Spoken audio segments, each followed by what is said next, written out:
Item ಯಾವುದೇ ಇರಲಿ try ಮಾಡಿ ಆಚಿ ಚಿಕನ್ ಮಸಾಲಾ. ಇರಾನ್ ಅಮೆರಿಕ ನಡುವೆ ಮಾತುಕತೆ ವಿಫಲ ಆಗಿದೆ. ಇಸ್ಲಾಮಾಬಾದ್ ನಲ್ಲಿ ನಡೆದಂತ ಸಂಧಾನ ಸಭೆ ಫೇಲ್ ಆಗಿದೆ.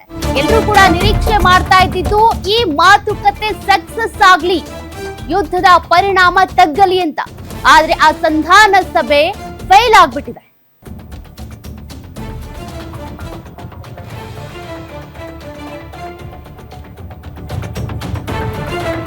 ಬರೋಬ್ಬರಿ 21 ಗಂಟೆಗಳ ಕಾಲ ಮಾತುಕತೆ ನಡೆಯಿತು. ಆದ್ರೆ ಏನು ಯೂಸ್ ಇಲ್ಲ.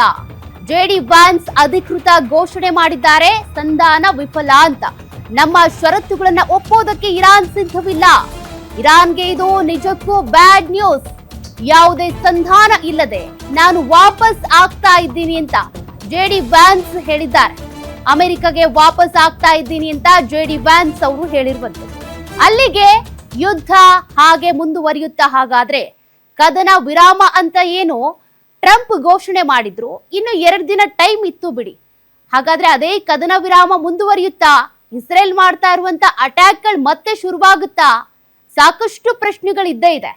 ಒಟ್ನಲ್ಲಿ ಅಮೆರಿಕ, ಇಸ್ರೇಲ್, ಇರಾನ್, ಪಾಕಿಸ್ತಾನ ಇವೆಲ್ಲಾ ದೇಶಗಳು ಸೇರಿ ಸಂಧಾನ ಮಾಡಬೇಕು ಅಂತ ಅಂದ್ಕೊಂಡಿದ್ರು. ಆದ್ರೆ ಅದು ಕೂಡ ಈಗ ತಲೆ ಕೆಳಗಾಗಿದೆ. ಸಂಧಾನ ಮಾತುಕತೆ ವಿಫಲ ಆಗಿದೆ.